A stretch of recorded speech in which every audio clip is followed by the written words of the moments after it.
ఏంటి రామ్, నువ్వు ఇంత నీచానికి తెగిచ్చావా? నా కడుపులో ఉన్నది ఆడబిడ్డ అని తెలుసుకొని అబార్షన్ చేయిస్తాను అని అంటున్నావా? మీ అమ్మగారు, అక్క, చెల్లి అంటే నీకు ప్రాణం కదా, వాళ్ళతో ఎంత ప్రేమగానో ఉంటావు. మన కడుపున పుడుతున్న ఆడబిడ్డని అబార్షన్ చేయించాలి అని అంటున్నావు అని అర్చన అంటుండగానే నాకు ఆడపిల్లలంటే ఇష్టం లేదు అని రామ్ అనగానే అన్నట్లు మర్చిపోయాను.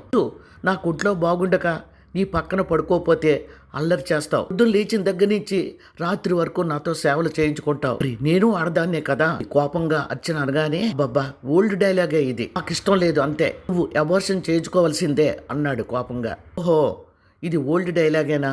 అయితే నేను కొత్త డైలాగ్ చెప్తాను విను.